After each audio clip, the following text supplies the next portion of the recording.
আসসালামু আলাইকুম স্যার। ওয়ালাইকুম আসসালাম। স্যার আপনারা তো আর ভালো থাকতে দিলেন না। কেন খারাপ হয়ে গেছে কিভাবে? স্যার আপনার এটা তো ফেসবুকে আসে, মেসেঞ্জারে তো আপনার এই যে ক্লাস নেবেন যেটা তো আসে না।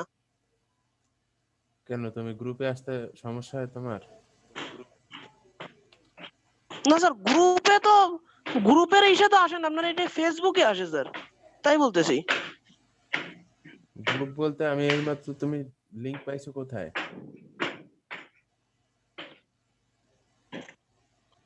লিংক পাইছো ফেসবুক কোথায় থেকে। তুমি? হ্যাঁ, ফেসবুকের কোন আসসালামু খুঁজে আলাইকুম পাও না? স্যার, ভালো আছেন? হ্যাঁ, ওয়ালাইকুম আসসালাম। আমি মেসেঞ্জার গ্রুপে না দেওয়ার কারণ হচ্ছে অনেক সময় তোমরা মেসেজিং এর কারণে লিংক হারায় যায়, উপরের দিকে চলে যায়। বুঝতে পারছো ফয়সাল? তোমরা ক্লাস টাইমে গ্রুপে অ্যাক্টিভ থাকবা, সেখান থেকে সরাসরি তুমি ক্লাস লিংক পাবা। তো এইটার জন্য তোমার হাল খারাপ হয়ে গেছে।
আচ্ছা, তোমরা লিংক পেতে কি কারো সমস্যা হয়?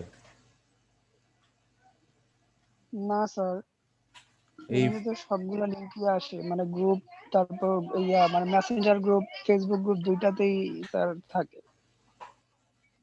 হ্যাঁ, আর ক্লাসের সময় তো ফেসবুকে যে গ্রুপ যেটা আছে অফিসিয়াল গ্রুপ, সেটা জি থেকে স্যার। লিংক নিতে কি তোমাদের সমস্যা হয়? না স্যার। আর স্যার সরি, কারণ মানে ওই দিন আপনাকে একটা প্রবলেমের কথা বলছিলাম, আপনি বলছিলেন যে ক্লাস শেষে বিকাল আপনার সাথে কন্ট্যাক্ট করতে। তারপর স্যার মানে আমারও মনে ছিল না, আর মানে বাজারে চলে গেছিলাম। তারপর আর আচ্ছা, ঠিক আছে, পরে সমস্যা নাই। ভাবলাম যে হয়তোবা আপনি বিজি, এরপর আর আপনাকে নক দেই নাই। আহ, আচ্ছা, তোমার এর জন্য সরি স্যার। সমস্যা কি ছিল? স্যার সমস্যা তো ওইটাই যে অনলাইনে আপনি যে ক্লাসগুলো করান না, বুঝি মানে পরে পরবর্তী ভুলে দেখা যাও। গেছে যখন একা একা করতে যাই না, হ্যাঁ, তখন মানে প্রবলেমটা হয়। মানে আসলে আমি ম্যাথে খুব দুর্বল, তো তাই। আচ্ছা, ঠিক আছে, সমস্যা নাই। এটা হচ্ছে যদি এরকম সমস্যা হয় সেক্ষেত্রে তোমার একটু প্র্যাকটিস বেশি বেশি করতে হবে। দেখা যায় যে যে ইগুলো আছে, যে মনে করো সামন্তরিকের সূত্র। স্যার আসসালামু আলাইকুম। ওয়ালাইকুম আসসালাম। দেখা যায় এই সামন্তরিকের সূত্র অথবা এই যে যে প্রতিপাদনগুলো আছে অথবা ম্যাথমেটিক্যাল যেসব বিষয় আছে, এগুলো একটু খাতায় জি লিখবা। স্যার। যেখানে একবার লিখলেই হয়, সেখানে 2-3 বার তুমি লিখবা। এতে কি হয়, বুঝে বুঝে লিখবা। যে জায়গায় বুঝবা না সে জায়গায় বুঝার চেষ্টা করবা। আর যদি ফাইনালি না বুঝো তখন ওইটা পেন্সিল দিয়ে গোল করে রাখবা, সেই জায়গায় আমাকে জিজ্ঞেস করবা। ঠিক আছে?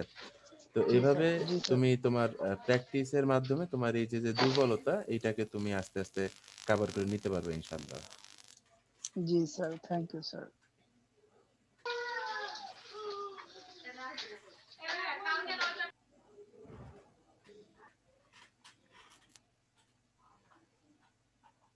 আসসালামু আলাইকুম। ওয়ালাইকুম আসসালাম।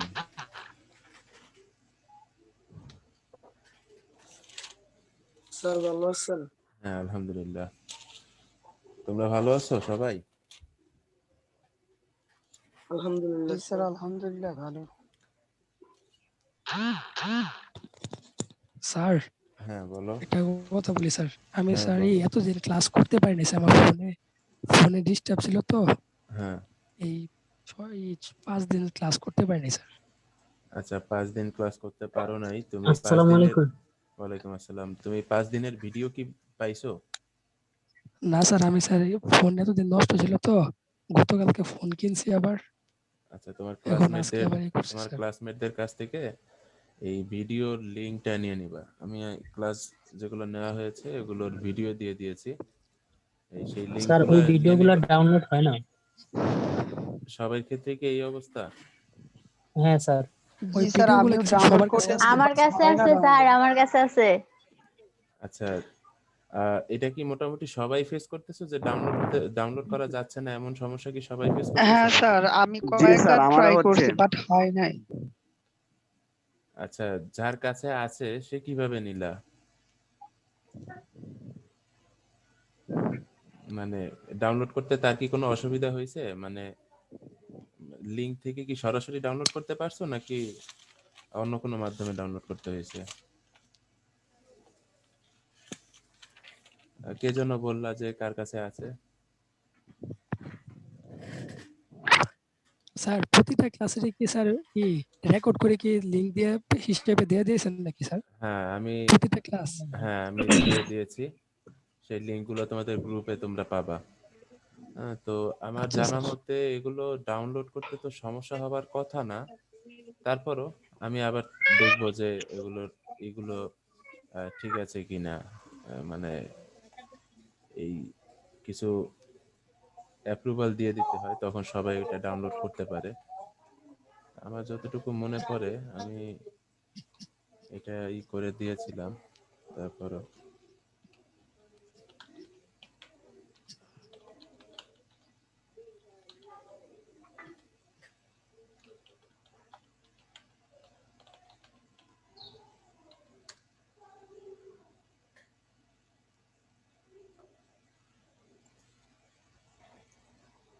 আচ্ছা, আমি যে পর্যন্ত তোমাদেরকে পড়িয়েছি, যারা ক্লাস করেছো রেগুলার, তাদের কি কোনো সমস্যা আছে? যতটুকু বুঝিয়েছি এই এতটুকুর ভিতরে।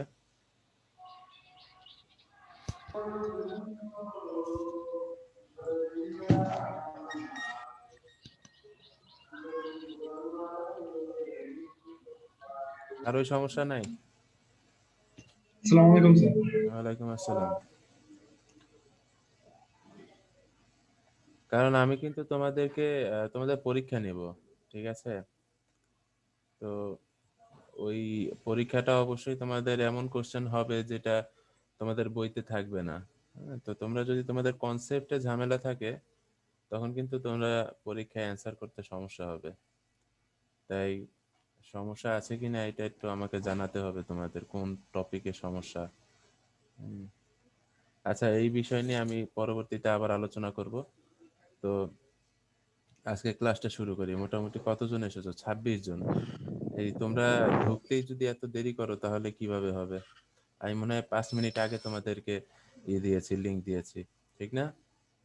10 মিনিট আগে দিয়েছেন স্যার। আচ্ছা, 5-10 জি স্যার, মিনিট আগে 5 মিনিট লিংক দিয়েছি যেন তোমাদেরকে আমি সময় মতো পাই, কিন্তু সেই তোমরা ওই একই 10 মিনিট পরেই এন্ট্রি নিচ্ছ।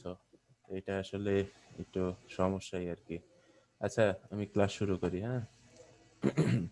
আচ্ছা, এর আগের দিন কোন পর্যন্ত ক্লাস করিয়েছি মনে আছে কারো? স্যার এটা কত অধ্যায় স্যার? এটা দ্বিতীয় তো অধ্যায় নাকি দ্বিতীয় তৃতীয় অধ্যায়, অধ্যায়? দ্বিতীয় অধ্যায় ভেক্টর। এখনো তো জি ভেক্টরেই স্যার, আছি আমার আমরা। খেয়াল আছে। হ্যাঁ, দিক স্যার অর্ধেক এখানে দুটি ভেক্টরের ডট ডট গুণন। এবং ক্রস গুণন। আচ্ছা, তো ডট গুণনের এই পর্যন্ত তো দেখিয়েছিলাম নাকি? স্যার এটা একটু হালকা পাতলা যদি একটু রিপ্লাই করতে হালকা, হ্যাঁ আচ্ছা, তাহলে ঠিক আছে, সুন্দর। করতেছি।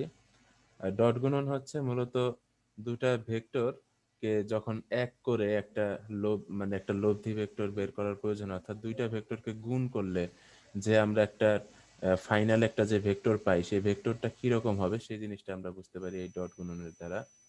তো এটা হচ্ছে কেমন, এই দেখো, এখানে এই গুণ করার জন্য আমাদের যে বিষয়টা প্রয়োজন হয় তা হচ্ছে এখানে এই দুইটা ভেক্টর এবং তাদের মাঝে যদি আলফা কোণ ক্রিয়ারত মানে আলফা কোণ যদি থাকে, মানে দুইটা ভেক্টর ক্রিয়ারত আছে তাদের মাঝে আলফা কোণ রয়েছে, সেক্ষেত্রে আমরা এটাকে ডট গুণন করলে এখানে এটা সূত্রটা হবে এ বি কস আলফা, মানে এ বি এবং কস তাদের মধ্যবর্তী যে কোণটা আছে সেটা।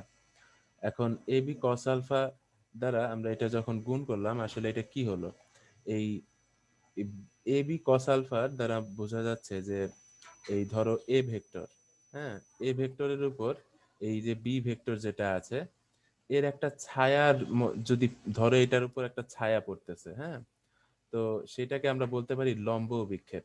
হ্যাঁ, তো এই লম্ব বিক্ষেপ আমরা করতে পারি কিভাবে, যে কোনো একটা ভেক্টরের উপর যদি লম্ব আঁকা হয় তাহলে এই লম্ব যে রেখাটা, সেই রেখাটা অপর ভেক্টরকে যে বিন্দুতে ছেদ করবে, ওই এই যে জিরো বিন্দু অর্থাৎ এই শুরু এবং শেষ এই যে যে বিন্দুতে ছেদ করেছে, এই এদের মাঝের যে ডিসটেন্স যেটা থাকবে সেটাকে আমরা বলতে পারবো কি, এদের লম্ব বিক্ষেপ। ঠিক আছে, এটা এখানে দেখো এই এ বি কস আলফা সমান সমান এটা এই কি বলে লম্ব বিক্ষেপ। ঠিক আছে, মানে আমার যে কোনো একটা ভেক্টরের উপর অপর ভেক্টরের লম্ব বিক্ষেপ হচ্ছে ওই ভেক্টরের উপর, মানে যে কোনো একটা ভেক্টরের উপর লম্ব আঁকা হলে অপর ভেক্টরের উপর যে রশ্মিটা আসবে, যেমন ধরো এই ভেক্টরটাই যেটা বললাম প্রথমে, এই ভেক্টরের উপর বি ভেক্টরের লম্ব বিক্ষেপ হচ্ছে কি বি কস আলফা, মানে এই জিরো থেকে যে বিন্দুতে ছেদ করছে এতটুকু হচ্ছে বি কস আলফা, অর্থাৎ এ ভেক্টরের উপর বি ভেক্টরের ছায়া, এটা ধরে নিতে পারো। আবার একই রকম তুমি যদি এই বি ভেক্টরের উপর এ ভেক্টরের লম্ব বিক্ষেপ নির্ণয় করো, তাহলে সেটা কি হবে, যে এ ভেক্টরের উপর যদি একটা লম্ব আঁকা হয় তাহলে সেটা বি ভেক্টরকে যে বিন্দুতে ছেদ করবে, ওই শুরু এবং শেষ ওই ছেদবিন্দু, এই দুইটা বিন্দুর মাঝে যে ডিসটেন্সটা থাকবে সেটা হচ্ছে এই বি ভেক্টরের উপর এ ভেক্টরের লম্ব বিক্ষেপ। আমার কথা বুঝতে পারছো তোমরা? জি স্যার। স্যার বুঝছি, আর একটু বুঝিয়ে দেন স্যার এটা। স্যার এটা পৃষ্ঠা নাম্বার কত স্যার পৃষ্ঠা হচ্ছে বইয়ের? 37। আচ্ছা, এই লম্ব বিক্ষেপটা কি, তোমরা সাধারণভাবে ধরে নিতে পারো যে একটা ছায়া, হ্যাঁ, ধরে নিতে পারো একটা ছায়া, এইভাবে চিন্তা করলে জিনিসটা একটু সহজ হবে, যে এই ছায়াটা সাধারণত আলো যেদিক থেকে আসে সেদিকের সাথে এই ছায়াটা সরল রেখায় থাকে। ঠিক আছে, যেখান থেকে আর আলোটা ভেদ করতে পারে না সেখান থেকে ছায়ার শুরু হয়। তো ধরো লম্ব বরাবর এই আলো দেওয়া হলে তখন এই ছায়াটা আমাদের যেখানে এসে শেষ হবে, ধরো এই যে যেখানে 90 ডিগ্রি আমি কোণ নিতে পারি, ধরো এই পর্যন্ত এটা যদি আমি রাখি, তাহলে এই ছায়ার পরে যে অংশটা থাকবে সেটা বাদ, যতটুকু ছায়ার ভিতরে থাকবে অতটুকু আমরা লম্ব বিক্ষেপ ধরতে পারি। এখন লম্ব বিক্ষেপটা কেন আমরা নেই, কারণ হচ্ছে যে আমাদের দুইটা ভেক্টরের মাঝে একটা কৌণিক দূরত্ব থাকে। এখন কৌণিক দূরত্ব থাকে ঠিক আছে, কিন্তু এই কৌণিক দূরত্বটাকে আমরা সবসময় ব্যবহার করা আমাদের জন্য সুবিধাজনক হয় না।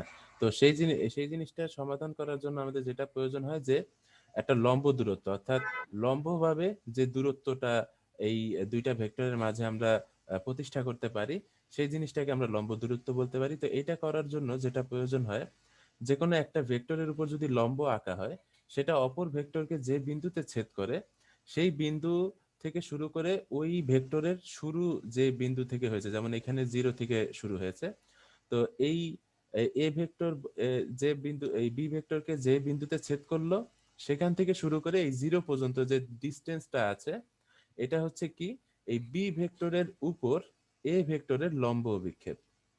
ঠিক আছে, আর একই রকম যদি আমরা এ ভেক্টরের উপর বি ভেক্টরের লম্ব বিক্ষেপ নির্ণয় করতে চাই, সেক্ষেত্রে এই বি ভেক্টরের উপর যে লম্বটা আঁকা হয়েছে, দেখো এইখানে এই যেটা একটু বাঁকা হয়ে আছে, এটা হচ্ছে বি ভেক্টরের উপর লম্ব আঁকা হয়েছে।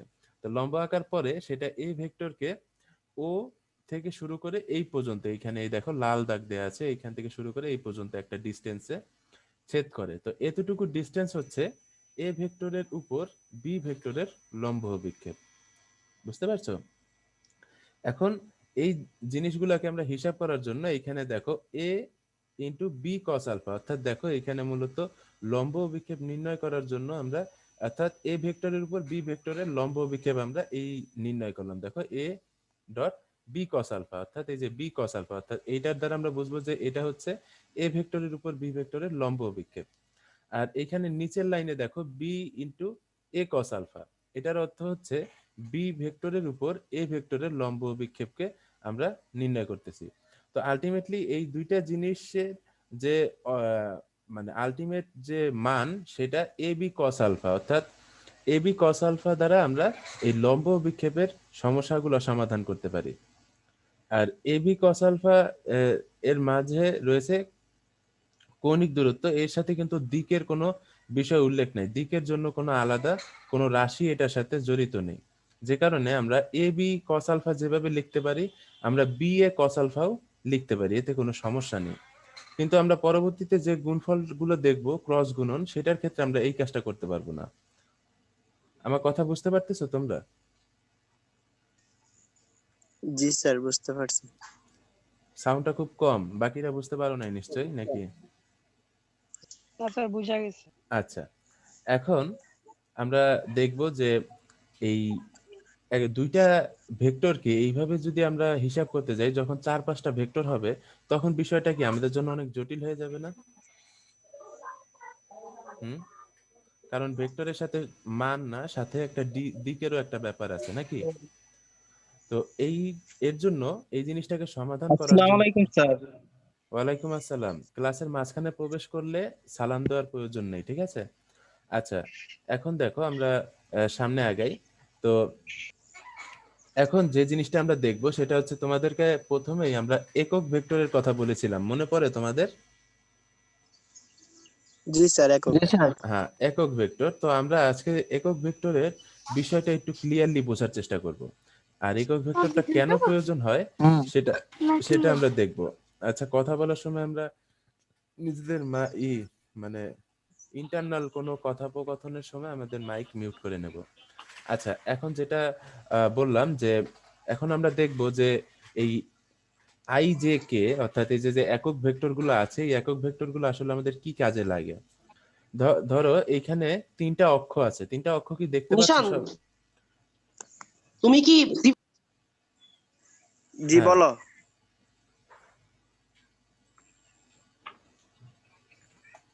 কি বলছিলা? হ্যাঁ, তোমরা নিজেরা কথা এইভাবে বলতে পারবে না। জি জি, হ্যাঁ, আচ্ছা ঠিক আছে। ফয়সাল ফয়সাল কি শুনতে পাও?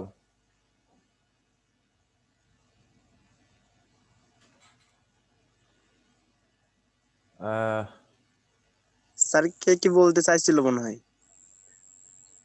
যে আমার সাথে কথা বলবা সেই কথা বলবা, নিজেদের মাঝে ক্লাসের ভিতরে কথা বলবা না। বিষয়টা বুঝতে পারছো? আচ্ছা, এখন যেটা না স্যার, বলতে, হঠাৎ করে আমাকে ডাক দিলো। হ্যাঁ, এই যে এই ডাকাডাকি করা যাবে না, আর কেউ ডাকলেও উত্তর দিবা না, ঠিক আছে? নিজেদের মাঝে কথা বলতে পারবা না। হ্যাঁ, ঠিক আর আছে স্যার। এটা আমার কিন্তু বলে দিলাম, এটা সবাই মাথায় রাখবা। আচ্ছা দেখো, এক্স ওয়াই জেড আচ্ছা স্যার, তিনটা। হ্যালো হ্যাঁ বলো বলো।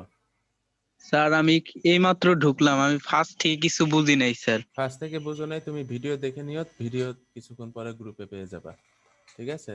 আচ্ছা স্যার। আচ্ছা, এখন যেখান থেকে আছো সেখান থেকে বুঝো। তো এক্স ওয়াই জেড 3টা অক্ষ দেখতে পাচ্ছ? হ্যাঁ, এখানে এক্স, এই বরাবর এক্স, এই বরাবর ওয়াই এবং এই বরাবর জেড, ঠিক আছে? দেখতে পাচ্ছি। তো এই 3টা অক্ষ সাধারণত আমরা যেটা বলতে পারি যে তল, ঠিক আছে? এক্স ওয়াই তল, ওয়াই জেড তল, জেড এক্স তল। হ্যাঁ, এই 3টা তল মিলে আসলে ত্রিমাত্রিক আমাদের যে জগৎ সেটা তৈরি হয়।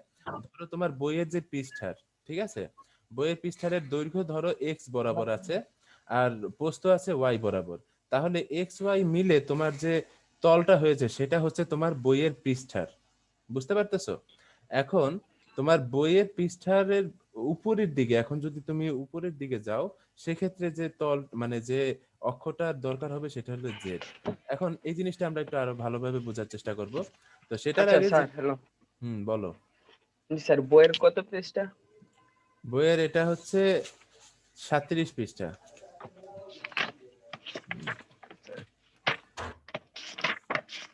আচ্ছা, পাইছি। তো এই এক্স ওয়াই জেড, হ্যাঁ, এক্স বরাবর হচ্ছে আই আই একক ভেক্টর, ঠিক আছে।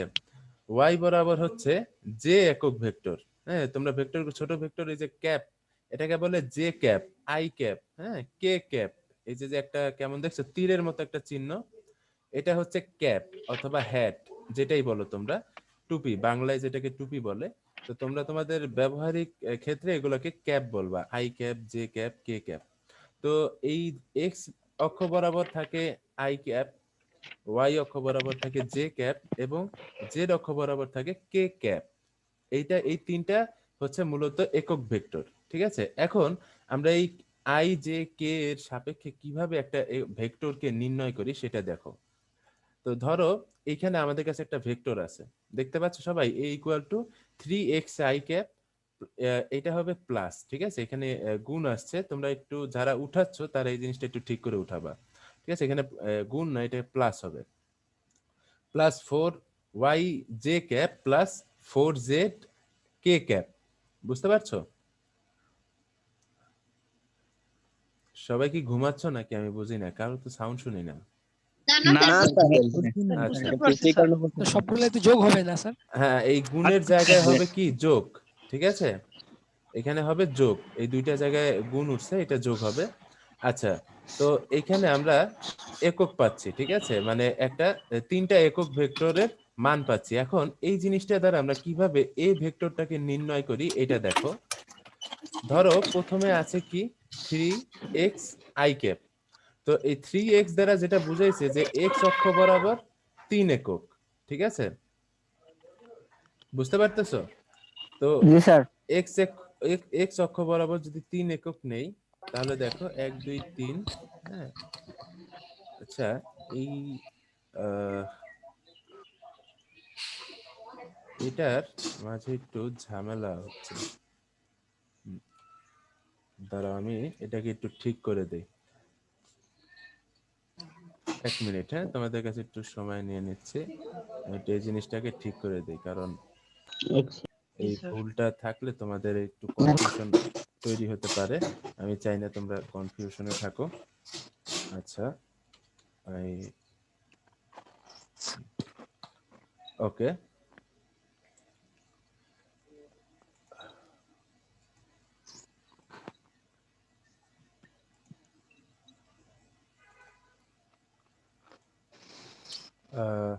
এখান থেকেই শুরু করি।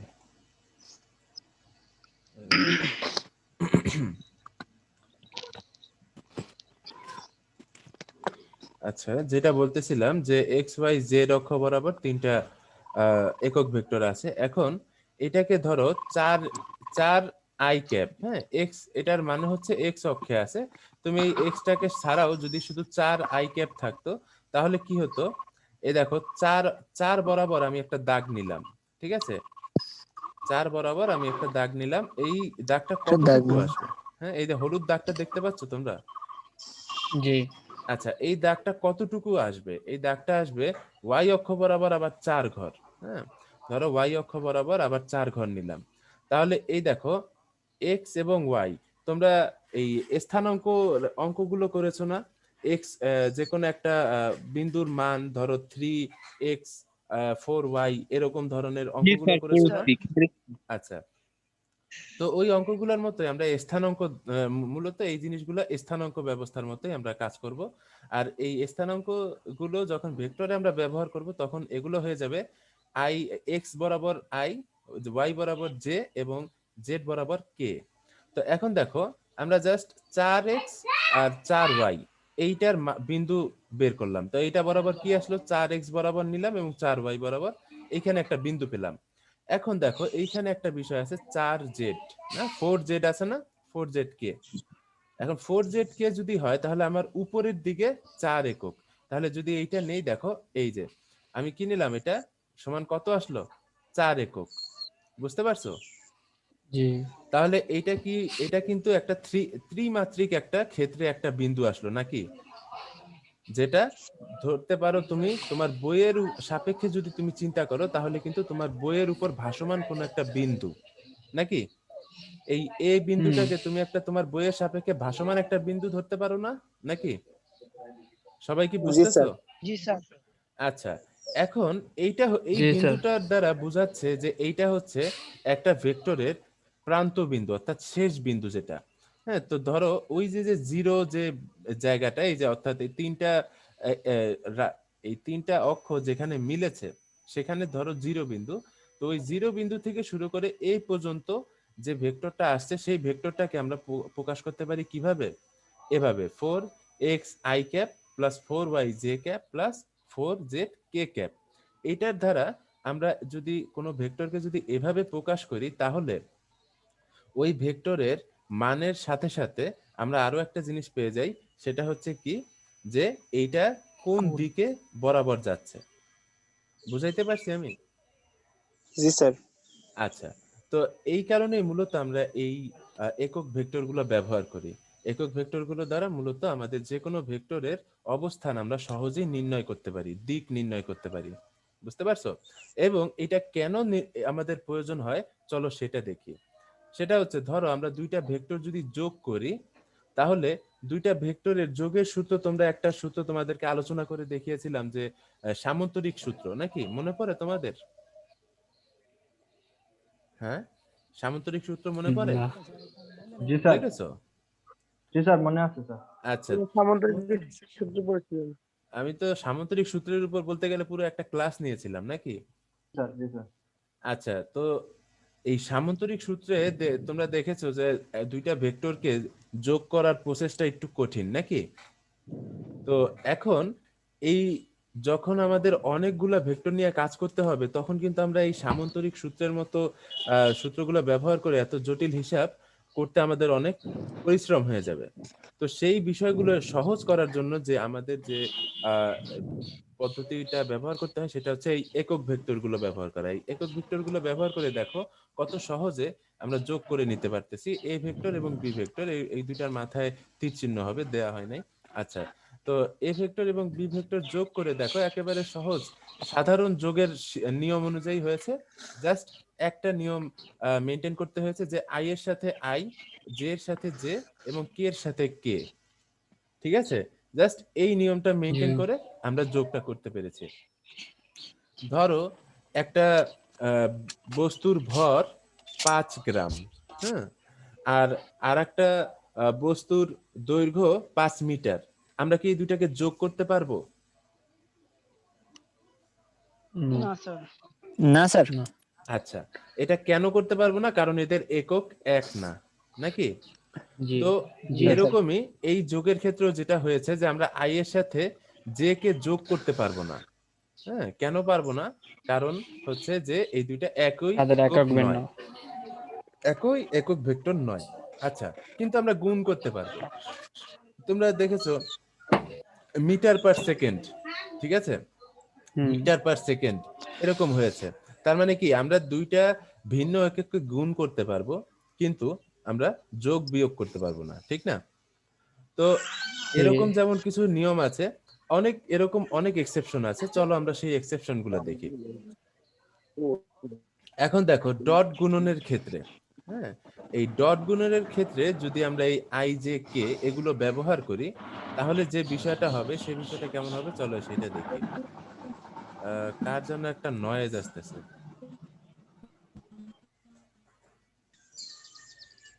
আচ্ছা, তো দেখো ডট ভেক্টরের সময়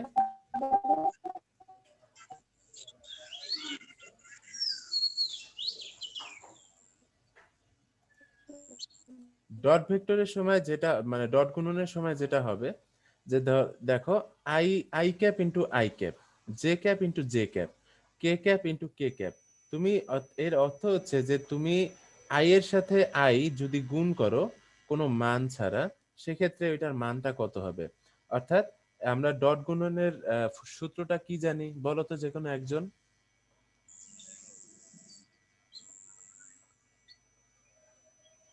বলো।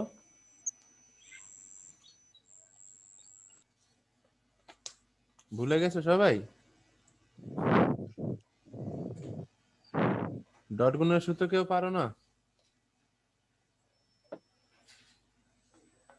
স্যার ডট গুণের সূত্র কি? এটা দুটি ভেক্টর রাশি গুণফল যদি একটি স্কেলার রাশি হয় তবে তাকে স্কেলার গুণ বা ডট গুণ বলে। এটা তো এটা সংজ্ঞা, ব্যাখ্যা। সূত্রটা বলো। জি। আহ, কেউ বলতে পারো না? রানা? স্যার আমি তো মনে হয় যাই না স্যার, কারণ আমি এর আগে সূত্রটা শুই নেই স্যার। আচ্ছা, সূত্রটা কেউই পারো না? তাহলে আমি তোমাদের সাথে এতক্ষণ কি কথা বললাম।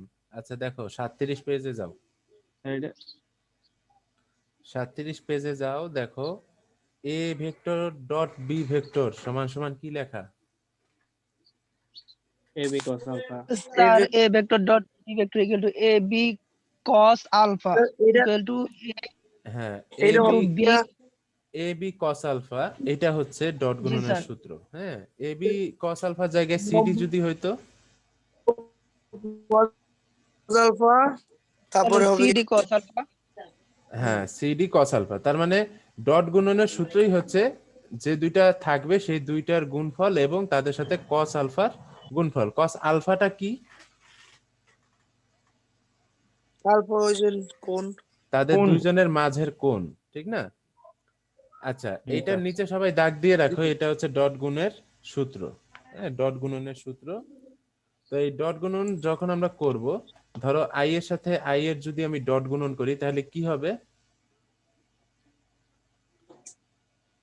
বলো? আই এর সাথে আই গুণ করলে কি হবে? আই এর সাথে I I I I square sir I into I হ্যাঁ, পরে cos আই আলফা কস নাকি? আলফা। আলফার মান কত হবে? জি। আর 90 ডিগ্রি। আচ্ছা, আলফার মান কেন 90 ডিগ্রি হবে? আমার আই কোন অক্ষ বরাবর থাকে? এক্স অক্ষ বরাবর। আচ্ছা, দুইটা আই আছে, তাহলে X দুইটা কোন অক্ষ বরাবর আছে? স্যার দুটাই তো এক্স অক্ষ। দুইটাই এক্স অক্ষ বরাবর আছে, বলো। I G sir. হ্যাঁ, স্যার দুইটা এখান যদি থেকে এক্স অক্ষ একটা বরাবর সাইড থাকে, দুইটাই যদি এক্স অক্ষ বরাবর থাকে, তাহলে তাদের মাঝে কোণের ডিফারেন্স কত? স্যার 0। 0। Very good. তো আমরা যদি একই অক্ষ বরাবর, যেমন আই এবং আই দুইজনই একই অক্ষ বরাবর আছে, সেক্ষেত্রে এই আই এর সাথে আই গুণ করলে, আমরা যদি একক ভেক্টর হিসেবে ধরি দুইটার মান এক, তাহলে 1 গুণ 1 এক। এবং সাথে গুণ হবে কি cos আলফার মান হবে 0। তাহলে cos 0 ডিগ্রি মান কত? 1। এখন cos 1 0 ডিগ্রির মান 1 1 হলে তাহলে তিনটা 1 গুণ করে আলটিমেট রেজাল্ট কি 1 আসবে, ঠিক না? 1 আচ্ছা, এখন যদি আমি আই এর সাথে জে এর গুণ করি তাহলে কি আসবে? আই এবং জে যদি গুণ করি তাহলে কি আসবে? I dot J. I dot J, I ঠিক আছে। ডট হবে। হ্যাঁ আই আই, ডট জে। হ্যাঁ, এটার সূত্রটা কি? সূত্র বলো, সূত্র অনুযায়ী বলো, তখন কি হবে এটা? আই এর সাথে জেড গুণ দিলে হ্যাঁ, আই ইন্টু জেড তাহলে কি cos I alpha into cos alpha into I cos into J alpha. Cos alpha. আলফার মান কত হবে? 90 90 ডিগ্রি। ডিগ্রি। হ্যাঁ, 90 ডিগ্রি লেখা আছে তোমাদের সামনেই। তো যাই হোক, জি এটা স্যার। কেন 90 ডিগ্রি হবে? কারণ দুইটা একটা অক্ষ আর একটা অক্ষের সাপেক্ষে কি সমকোণ, অর্থাৎ 90 ডিগ্রিতে থাকে নাকি? সমকোণ। তো জি স্যার। সেই হিসাব অনুযায়ী তখন এটা হয়ে যাবে কি cos 90 ডিগ্রি। আর cos 90 ডিগ্রি মান কত? 0 0। 0 তাহলে আমরা যে কোনো সংখ্যার সাথে 0 কে গুণ করলে সেটা রেজাল্ট বের হবে কত? 0, 0 0 ঠিক না? তো এইটা হচ্ছে ডট গুণন ফলের সমান, অর্থাৎ যখন কোনো রাশির ডট গুণন সমান, মানে ডট গুণন সমান যদি 1 হয়, অর্থাৎ ডট গুণন যদি হয়, তাহলে এই রাশিগুলো যদি সমান্তরাল হয় তাহলে তাদের ডট গুণনের একটা মান পাবো। আর যদি আমরা ওই রাশি দুইটা একটা একটা সাপেক্ষে 90 ডিগ্রি অর্থাৎ সমকোণে থাকে, তাহলে এটা ডট গুণন সমান আমরা 0 পাবো, ঠিক আছে? তোমাদের এরকম অনেক অঙ্ক সামনে তোমরা পাবা, যে অঙ্কে তোমরা দেখতে পাবা যে একটা ভেক্টর আর একটা ভেক্টরের সাপেক্ষে লম্ব, এটা প্রমাণ করো। যখন এমন ধরনের বিষয়গুলো পাবা, তো এটা প্রমাণ করার জন্য যেটা তোমার দরকার হবে যে দুইটা ভেক্টর রাশি যদি পরস্পরের সাপেক্ষে লম্ব হয় তখন তাদের ডট গুণফল 0 হবে। এই সূত্রটার মাধ্যমে তোমরা এই যে একটা ভেক্টর আর একটা ভেক্টরের কারেন্ট সাপেক্ষে আছে? লম্ব কি লম্ব না এই জিনিসটা বের করতে পারবা। বুঝতে পারতেছো কি বলতেছি? স্যার আচ্ছা, আর যদি এটার মান থাকে তাহলে এটা অবশ্যই একটা কৌণিক একটা মান থাকবে, অর্থাৎ 1 দ্বারা বোঝাচ্ছে যে এটা একটা কৌণিক মান থাকতে পারে, অর্থাৎ যখন এটার মান থাকবে তখন এরা সমান্তরাল হওয়ার সম্ভাবনা আছে, হ্যাঁ, অথবা অন্য কোনো অ্যাঙ্গেলে থাকতে পারে। কিন্তু যখন 0 হবে ডট গুণফল তখন কি হবে, একটা একটা সাপেক্ষে আরেকটা লম্ব হবে, নাকি? স্যার প্রশ্নেই বলে দেওয়া থাকবে এক হ্যাঁ অক্ষ থেকে এতটুকু দূরত্ব বা এতটুকু বলা থাকবে হ্যাঁ, এরকম দেখানো থাকবে, তোমাদের এটা প্রমাণ করতে হবে। কথা বলে কে এইভাবে? কথা বলে কে আমাকে বলো, আমি শুনি।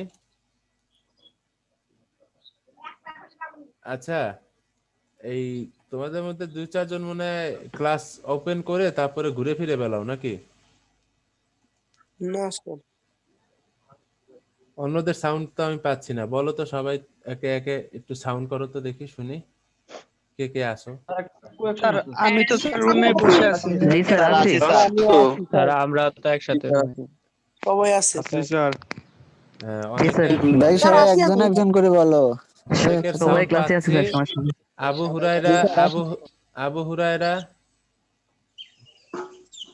আবু হুরায়রা কোথায়? ফয়সাল কোথায়? সুমন, তানবীর এরা কোথায়? শুভ, সাব্বির, স্যার আমি আছি স্যার। হ্যাঁ, নয়ন আলী, স্যার আছি।